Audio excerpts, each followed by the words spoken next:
मैं रश्मि पाठक आप लोगों को केमिस्ट्री पढ़ाऊंगी। इनऑर्गेनिक केमिस्ट्री हम सेकेंड ईयर की जो फर्स्ट यूनिट है केमिस्ट्री ऑफ ट्रांजिशन मेटल्स उससे शुरू करेंगे। जैसा कि आप देख सकते हैं ये पीरियोडिक टेबल लगा हुआ है।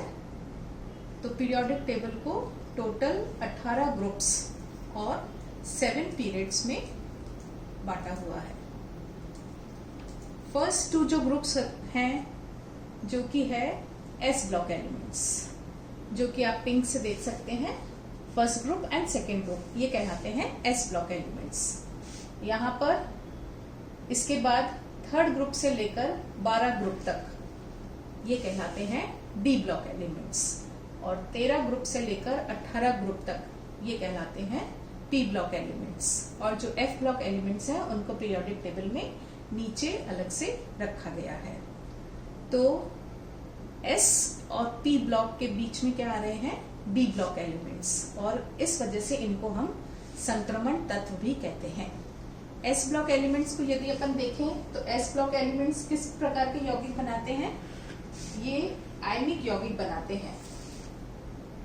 पी ब्लॉक एलिमेंट्स जो होते हैं ये बनाते हैं सहसंयोजक यौगिक, और इनके बीच की जो प्रवृत्ति वाले जो एलिमेंट्स हैं वो कहलाते हैं संक्रमण तत्व। तो अपन इनको कैसे डिफाइन कर सकते हैं, वे सारे तत्व संक्रमण तत्व कहलाते हैं जिनके परमाणु अथवा आयन के इलेक्ट्रॉनिक विन्यास में डी कक्षक अपूर्ण हो। यानी जब अपन ट्रांजिशन एलिमेंट्स को देखते हैं तो हम क्या देखते हैं कि इनमें जो डी कक्षक हैं उनमें इलेक्ट्रॉन्स जो है वो भरे जाते हैं। सबसे आउटर मोस्ट ऑर्बिट कौन सा है, फर्स्ट ग्रुप और सेकेंड ग्रुप, जिसको अपन कह रहे हैं एस ब्लॉक एलिमेंट्स। तो सबसे पहले तो इलेक्ट्रॉन्स किस में जाएंगे, एस ब्लॉक एलिमेंट्स में। उसके बाद में जो डी कक्षक हैं उनकी ऊर्जा कम हो जाती है, इस वजह से फिर इलेक्ट्रॉन्स जो है डी कक्षकों में जाने लगते हैं।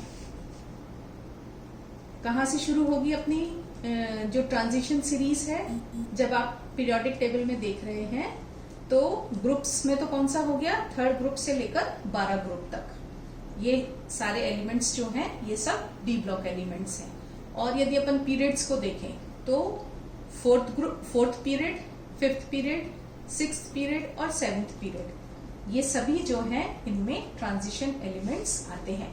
फर्स्ट ट्रांजिशन सीरीज कहां से शुरू होती है, विद एटॉमिक नंबर 21 स्कैंडियम। यहाँ से फर्स्ट ट्रांजिशन सीरीज शुरू होती है और खत्म होती है एटॉमिक नंबर 30 जिंक पर। यानी टोटल जो 10 एलिमेंट्स हैं ये कहलाते हैं फर्स्ट ट्रांजिशन सीरीज के मेंबर्स, या इन्हें अपन 3D सीरीज भी कहते हैं, क्योंकि 3D ऑर्बिटल्स जो है इनमें इलेक्ट्रॉन्स भरे जाते हैं। फिर जो फिफ्थ पीरियड है विद एटॉमिक नंबर 39 इट्रियम, यहां से शुरू होती है हमारी सेकेंड ट्रांजिशन सीरीज और खत्म कहां पर होती है, cadmium atomic number 48। Again 10 elements जो हैं वो सेकेंड ट्रांजिशन सीरीज में आएंगे और इसको अपन 4D सीरीज भी कहते हैं।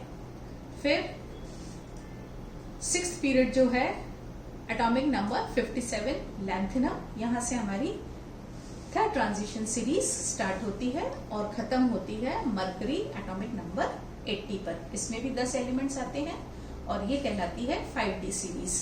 तो first transition series, second transition series, third transition series, और जो फोर्थ ट्रांजिशन सीरीज है वो 7th पीरियड से स्टार्ट होती है एक्टिनम से, और यहां पर जाकर वो विद एटॉमिक नंबर 112 यहां पर जाकर ये वाली जो सीरीज है खत्म होती है। लेकिन इस सीरीज को अपन ज्यादा इसके बारे में नहीं पढ़ते हैं, क्योंकि ये सारे कैसे एलिमेंट्स हैं, ये सब सिंथेटिक एलिमेंट्स हैं, ये आर्टिफिशियली बनाए हुए हैं, ये नेचर में नहीं पाए जाते। इस वजह से इस सीरीज को ज्यादा नहीं पढ़ा गया है। हम सिर्फ पढ़ेंगे first transition series, second transition series and third transition series. एक चीज जो ध्यान देने की है कि जब हम एस और पी ब्लॉक एलिमेंट्स पढ़ते हैं तो हम क्या देखते हैं कि एस ब्लॉक एलिमेंट्स को अपन हमेशा ऐसे वर्टिकल पढ़ते हैं। यानी फर्स्ट जो है फर्स्ट ग्रुप का जो है उसको अपन पढ़ेंगे इस तरह से वर्टिकली। इसी तरह से सेकेंड ग्रुप में जो एस ब्लॉक एलिमेंट्स आते हैं, जिसको एल्कली और एल्कलाइन मेटल्स कहते हैं, उनको भी अपन वर्टिकली पढ़ते हैं। इसी तरह से जो पी ब्लॉक के एलिमेंट्स हैं, उनको भी अपन कैसे पढ़ते हैं? वर्टिकली वो रिजेंबल करते हैं, हॉरिजॉन्टली आपस में रिजेंबल नहीं करते। लेकिन जो ट्रांजिशन एलिमेंट्स हैं, उनमें हम क्या देखते हैं? ये हॉरिजॉन्टली इनकी जो प्रॉपर्टीज हैं वो ज्यादा रिजेंबल करती हैं, वर्टिकली इतनी ज्यादा रिजेंबल नहीं पढ़ते। तो इनको अपन कैसे पढ़ते हैं? Horizontally. First transition series, second transition series and third transition series. तो अब अपन इनकी कुछ प्रॉपर्टीज देखना चाहेंगे कि ये जो एलिमेंट्स होते हैं ये किस तरह की प्रॉपर्टीज दर्शाते हैं। फर्स्ट प्रॉपर्टी मैंने आपको बता दी कि इनकी जो प्रॉपर्टीज होती हैं वो हॉरिजॉन्टली ज्यादा मेल खाती हैं, वर्टिकली मेल नहीं खाती। फिर ये सभी धात्विक तत्व होते हैं, इसका मतलब है दे आर ऑल मेटल्स, और जिनकी इलेक्ट्रो पॉजिटिव प्रॉपर्टी इंक्रीज होती है टाइटेनियम से लेकर कॉपर तक।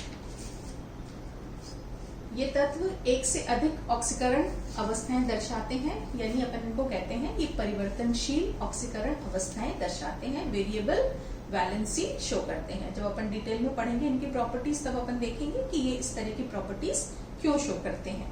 फिर ये उत्प्रेरक की तरह इनको अपन काम में लेते हैं, they are very good catalyst की तरह इनको काम में लिया जाता है। ये रंगीन यौगिक बनाते हैं, they form coloured compounds, they are mostly paramagnetic property दर्शाते हैं, यानी ये अनुचुंबकीय व्यवहार दर्शाते हैं, ये सभी जो ट्रांजिशन मेटल्स हैं। फिर इनमें कॉम्प्लेक्स बनाने की टेंडेंसी पाई जाती है, यानी ये संकुल यौगिक बना पाते हैं।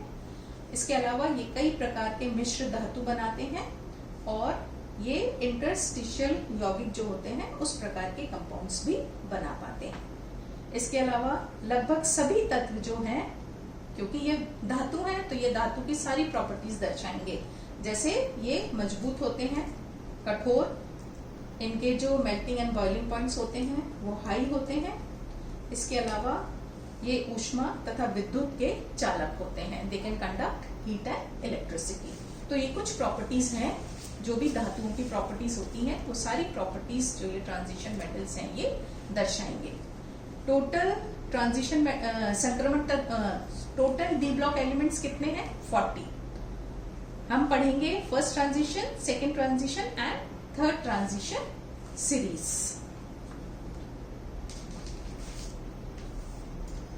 एक चीज अभी मैंने आपको दो टर्म्स बताए हैं। एक तो अपन इनको क्या कहते हैं? डी ब्लॉक एलिमेंट्स कहते हैं, और दूसरा अपन इनको कहते हैं ट्रांजिशन मेटल्स या संक्रमण तत्व। डी ब्लॉक एलिमेंट्स क्यों कहते हैं अपन इनको? क्योंकि इनके सभी में अपन देख रहे हैं जितने भी मेटल्स हैं इनमें सभी में डी कक्षकों में इलेक्ट्रॉन्स जो है वो भरे जाते हैं, और इस वजह से इनको अपन कैसे डिफाइन कर सकते हैं कि तत्व जिनकी परमाणु अवस्था में या सामान्य ऑक्सीकरण अवस्था में उपांत्य कोश के डी कक्षक अपूर्ण होते हैं तथा अंतिम इलेक्ट्रॉन n-1 डी कक्षकों में प्रवेश करता है, वे सभी क्या कहलाते हैं? D block elements. जहां पर n जो है उसकी वैल्यू क्या हो सकती है? 4, 5, 6 या 7। दूसरा टर्म इनको अपन संक्रमण तत्व या ट्रांजिशन मेटल्स भी कहते हैं। लेकिन जो लास्ट के मेंबर्स हैं, 12th ग्रुप के जो मेंबर्स हैं, कौन कौन से? जिंक, कैडमियम और मरकरी, और उसके नीचे है अनर्बियम। तो ये जो मेटल्स हैं जो 12वें ग्रुप में आ रहे हैं, इनको अपन संक्रमण तत्व नहीं मानते।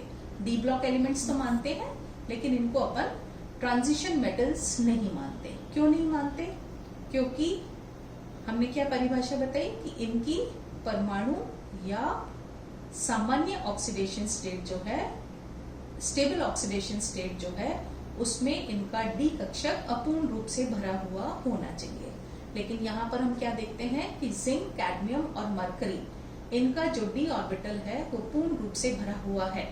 जिंक में 3d10 हो जाएगा कॉन्फिगरेशन, कैडमियम में 4d10 एंड मरकरी में 5d10, यानी डी कक्षक पूर्ण रूप से भरे हुए हैं। इस वजह से इनको डी ब्लॉक एलिमेंट्स तो माना जाता है, लेकिन इनको संक्रमण तत्व नहीं माना जाता। तो ये अपन ने देखा कि इनकी पोजीशन जो है पीरियोडिक टेबल में कहां पर है, और अब अपन एक एक करके इनकी प्रॉपर्टीज देखेंगे।